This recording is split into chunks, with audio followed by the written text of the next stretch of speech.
जय हिंद साथियों, welcome to self study classes Vishwamit Jain YouTube channel में आप सभी का स्वागत है। दोस्तों, पर्यावरण का टेस्ट फिर से स्टार्ट हो चुका है, तो सभी लोग तैयार हैं। और अगर तैयार हैं तो जल्दी जल्दी से आपको 4 विकल्प दिए जाएंगे, 4 में से एक का चयन करना होगा। ठीक है, 20 प्रश्न दिए जाते हैं रोज के अपनी वीडियो में। 20 प्रश्नों में से हमें बताना होता है उत्तर। ठीक है, तो आज का आपका जो पहला प्रश्न है, पर्यावरण की परिभाषा क्या है। आपने पर्यावरण पढ़ा है, पर्यावरण की परिभाषा आपको बताना है। 4 विकल्प हैं। समुद्र तल के नीचे पृथ्वी पर वस्तुएं, एबायोटिक एवं बायोटिक घटक, चीज़ें जो हमें घेरती हैं, उपरोक्त में से कोई नहीं। तो पर्यावरण की परिभाषा क्या है? 4 विकल्पों में से ABCD करके आप उत्तर बताएंगे।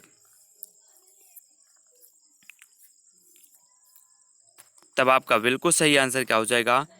एबायोटिक एवं बायोटिक घटक, यानी 2 नंबर। ठीक है, जैविक एवं अजैविक घटक मिलकर के क्या बनाते हैं? पर्यावरण। और यही पर्यावरण की परिभाषा है। ठीक है, तो 2 नंबर आपका यहाँ पर बिल्कुल सही है। पर्यावरण अनेक तत्वों से मिलकर बना है जो व्यवस्थित समूह में होता है ना, जिसमें सभी घटक बायोटिक तथा एबायोटिक प्रकृति में जो है संतुलित रूप से रहते हैं। तो आपका जो विकल्प नंबर 2 है वो यहाँ पर सही हो जाएगा। अगला क्वेश्चन, कृत्रिम वर्षा के लिए मेघ बीजन के लिए प्रयुक्त रसायन है, कौन सा है? Potassium bromide, silver nitrate, silver iodide या फिर पोटेशियम नाइट्रेट। कृत्रिम वर्षा के लिए, मेघ बीजन के लिए जो प्रयुक्त रसायन है वो कौन सा है?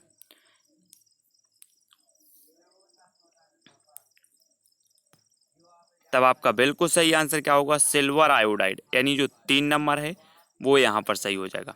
ठीक है, सिल्वर आयोडाइड का प्रयोग कृत्रिम वर्षा कराने के मेघ बीज के रूप में किया जाता है। 3 नंबर आपका यहाँ पर सही होगा। अगला क्वेश्चन है दोस्तों, बायोडीजल तैयार किया जाता है जेट्रोफा से, यूट्रिकुलेरिया से, देवदार से, यूकेलिप्टस से। बायोडीजल तैयार किया जाता है किस वृक्ष से तैयार किया जाता है? तब आपका बिल्कुल सही आंसर होगा जेट्रोफा, यानी 1 नंबर सही हो जाएगा। ठीक है, बायोडीजल का निर्माण जेट्रोफा, करकास, पेंगोमिया आदि के पौधों से होता है। तो इसका पहला बायोडीजल संयंत्र काकीनाडा, काकीनाडा आंध्र प्रदेश में स्थापित किया गया था। ये चीज़ भी आपको याद रख लेना, काकीनाडा में बायोडीजल संयंत्र स्थापित किया गया था, देश का पहला। ठीक है, विश्व ओजोन दिवस मनाया जाता है, कब मनाया जाता है? 16 सितंबर, 21 मार्च, 25 अप्रैल या फिर 5 जून को। तो जल्दी से कमेंट में लिखना है विश्व ओजोन दिवस कब मनाया जाता है। तब आपका बिल्कुल सही आंसर हो जाएगा दोस्तों 16 सितंबर, यानी जो 1 नंबर है वो बिल्कुल सही हो जाएगा। ठीक है, विश्व ओजोन दिवस पूरे विश्व में प्रत्येक वर्ष 16 सितंबर को मनाया जाता है। दिवस ओजोन संरक्षण के जागरूकता के लिए मनाया जाता है। अगला क्वेश्चन है, सिल्वी कल्चर संबंधित है सिल्क, वन एवं वन उत्पाद, फूल या उर्वरक से। तो सिल्वी कल्चर किससे संबंधित है? प्रश्न क्रमांक 26। तो आपका बिल्कुल सही आंसर हो जाएगा वन एवं वन उत्पाद से। ठीक है, सिल्वी कल्चर संबंधित है। ठीक है, प्रश्न क्रमांक जो 2 है वो यहाँ पर सही होगा। सिल्वी कल्चर के अंतर्गत वन एवं वन्य सामग्री का उत्पादन किया जाता है। अगला क्वेश्चन देखो, निम्नलिखित में से किस जनपद में चंद्रप्रभा वन्यजीव अभ्यारण्य स्थित है? तो किस जनपद में है? चंदौली, लखीमपुर खीरी, लखनऊ या फिर वाराणसी। तो किस जनपद में चंद्रप्रभा वन्यजीव अभ्यारण्य स्थित है? प्रश्न क्रमांक 27।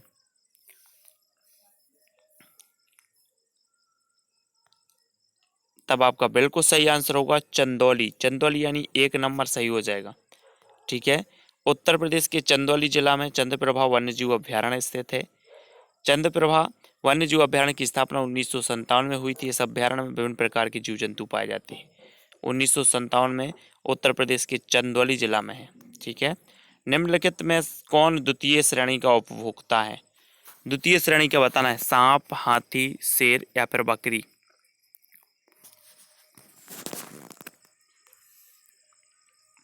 तो आपका राइट आंसर हो जाएगा दोस्तों विकल्प नंबर जो, तो यहाँ पर जो उत्तर होगा दोस्तों, इसमें जो उत्तर दिया है वो सांप दिया है, लेकिन इसका सही उत्तर होगा शेर।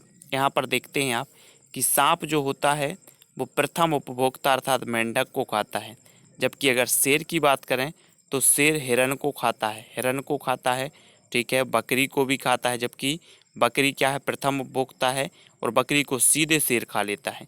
हिरन प्रथम उपभोक्ता है और हिरन हिरन को सीधे शेर खाता है। तो ये शेर यहाँ पर सही होगा, शेर द्वितीय उपभोक्ता के अंतर्गत आएगा, तो शेर सही हो जाएगा। अगर यहाँ पर कोई डाउट लगता है तो कमेंट में बताने का प्रयास करेंगे सभी लोग, ठीक है।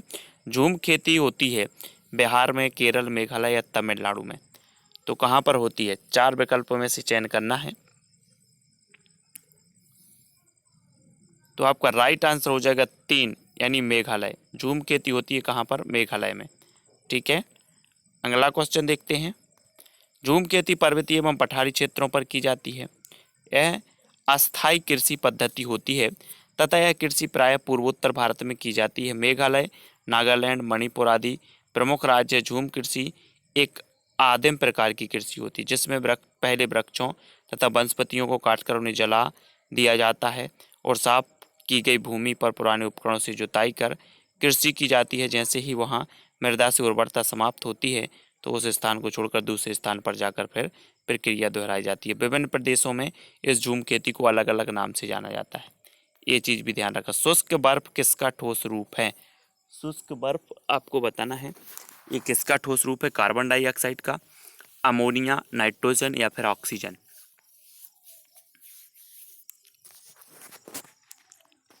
तो आपका राइट आंसर होगा विकल्प नंबर 1, कार्बन डाइऑक्साइड, यानी 1 नंबर आपका सही हो जाएगा, ठीक है।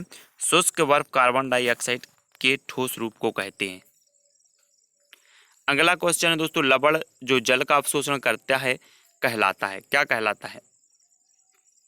एनहाइड्रस लवण, हाइग्रोस्कोपिक लवण, हाइड्रोफिलिक लवण या फिर हाइड्रोफोबिक लवण। लवण जो जल का अवशोषण करता है क्या कहलाता है? तो उत्तर आपका होगा हाइग्रोस्कोपिक लवण, बी नंबर। हाइग्रोस्कोपिक लवण की प्रमुख जो विशेषता होती है, यह अपने आसपास उपस्थित जल के अणुओं को अपनी तरह आकर्षित करके उनका अवशोषण कर लेता है, ठीक है। अगला क्वेश्चन देखो, पारिस्थितिक तंत्र एवं प्राकृतिक अधिवासों का संरक्षण तथा उनके प्राकृतिक वातावरण में प्रजातियों का जीवनक्षम जनसंख्या का रखरखाव एवं प्रतिप्राप्ति के लिए प्रत्युत्पद है, तो कौन सा है? स्थानीय संरक्षण, क्रोड संरक्षण, अपस्थानीय संरक्षण या परिघीय संरक्षण। प्रश्न को अच्छे से पढ़ना है। पारिस्थितिक तंत्र एवं प्राकृतिक अधिवासों का संरक्षण तथा उनके प्राकृतिक वातावरणों में प्रजातियों का जीवनक्षम जनसंख्या का रखरखाव एवं प्रतिप्राप्ति के लिए प्रयुक्त जो पद है वो कौन सा है? तब आपका बिल्कुल सही आंसर होगा विकल्प नंबर 3, यानी अपस्थानीय संरक्षण। 3 नंबर यहाँ पर बिल्कुल सही हो जाएगा, ठीक है। अपस्थानीय संरक्षण के अंतर्गत पारिस्थितिक तंत्र एवं प्राकृतिक अधिवासों का संरक्षण तथा उनके प्राकृतिक वातावरणों में प्रजातियों का जीवनक्षम जनसंख्या का रखरखाव एवं प्रतिप्राप्ति किया जाता है। तो आपका विकल्प नंबर जो आपका अपस्थानीय संरक्षण है 3 नंबर बिल्कुल सही होगा। अगला है सामुद्रिक कच्छपों को जीवंत जीवाश्म कहा जाता है। सामुद्रिक कच्छपों को जीवंत जीवाश्म कहा जाता है क्योंकि वे 150 मिलियन वर्षों से अधिक समय से पृथ्वी में उपस्थित हैं। कछुओं को भारतीय उपमहाद्वीप के जल भागों में पाए जाने वाले 5 प्रजातियों के समुद्री कच्छप में सबसे अधिक संख्या किसकी है? लागरहेड, कैंप्स रिडले, ऑलिव रिडले या फिर फ्लैटबैक, तो किसकी है? तब आपका राइट आंसर होगा विकल्प number 3, olive Ridley. Olive Ridley यानी 3 नंबर सही हो जाएगा, ठीक है। भारतीय उपमहाद्वीप के जल भागों में पाए जाने वाली 5 प्रजातियों के समुद्री कच्छप में सबसे अधिक संख्या ऑलिव रिडले प्रजाति की है, ऑलिव रिडले, ठीक है। विश्व ऊष्मायन के लिए निम्नलिखित में से कौन सा एक कारक है? विश्व ऊष्मायन के लिए निम्न में से कौन सा एक कारक है? पेड़ पौधे से निकली गैसें, वाहनों से निकली गैसें, भट्टियों से निकली गर्म हवा या फिर रसोई गैस। तो आपका बिल्कुल सही आंसर होगा वाहनों से निकली गैसें, 2 नंबर, ठीक है। अगला क्वेश्चन है, विश्व ऊष्मायन के लिए CO2, N2OH, CH4 आदि गैसें उत्तरदायी हैं। ये गैसें वाहनों के इंजनों के दहन से अत्यधिक मात्रा में उत्सर्जित होती हैं तथा ये गैसें वायुमंडल में पहुंचकर विश्व ऊष्मायन जैसी समस्या पैदा करती हैं। धातुमय प्रस्तर किसे कहा जाता है? बॉक्साइट, बिटुमेन, मेटालाइड या फिर अयस्क। धातुमय प्रस्तर किसे कहा जाता है? 4 विकल्प हैं, 4 में से आपने चयन किया है विकल्प नंबर 4, अयस्क को धातुमय प्रस्तर कहा जाता है। ठीक है, अयस्क को धातुमय प्रस्तर कहा जाता है। अयस्क से ही विभिन्न प्रकार के धातुओं की प्राप्ति होती है। तो आपका विकल्प नंबर जो 4 है वो बिल्कुल सही होगा। पेड़ पौधे प्रदूषण को घटाते हैं क्योंकि वे अवशोषण करते हैं कार्बन डाइऑक्साइड का, सल्फर डाइऑक्साइड का, कार्बन मोनोऑक्साइड या फिर नाइट्रोजन का। तो पेड़ पौधे प्रदूषण को घटाते क्योंकि वो अवशोषण करते हैं। तो किस चीज का अवशोषण करते हैं?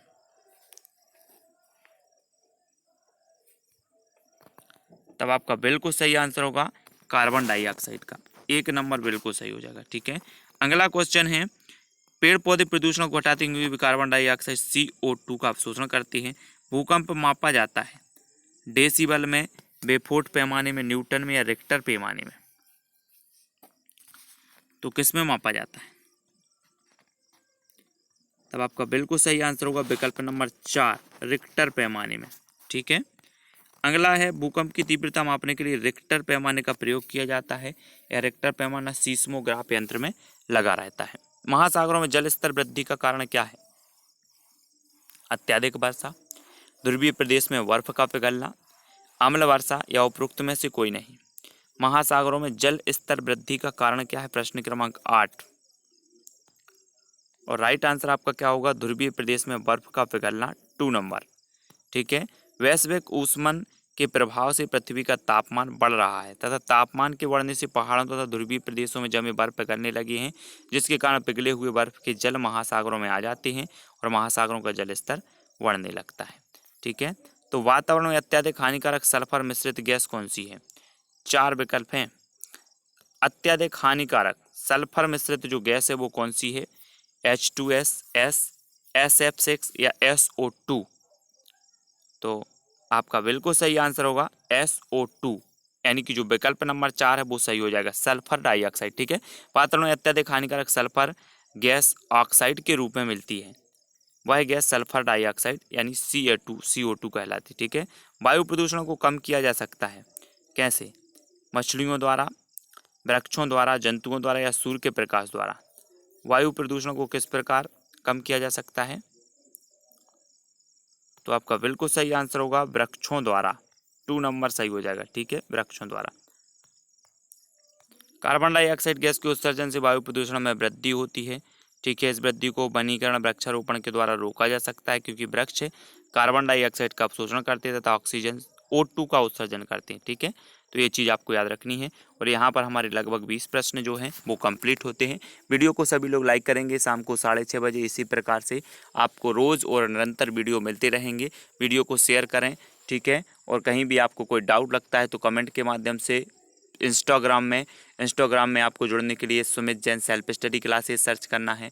ठीक है, फेसबुक पे आप सुमित जैन सर्च कर सकते हैं और नंबर भी आपका व्हाट्सअप नंबर दिया है और टेलीग्राम ग्रुप में जुड़ने के लिए सर्च करना है IAS स्टडी ट्रिक। ठीक है, वीडियो कैसा लगा फटाफट से कमेंट में बताना है और वीडियो को सभी लोग लाइक करके अपने व्हाट्सअप और फेसबुक ग्रुप में शेयर करना है। आज की वीडियो के लिए बस इतना ही। जय हिंद।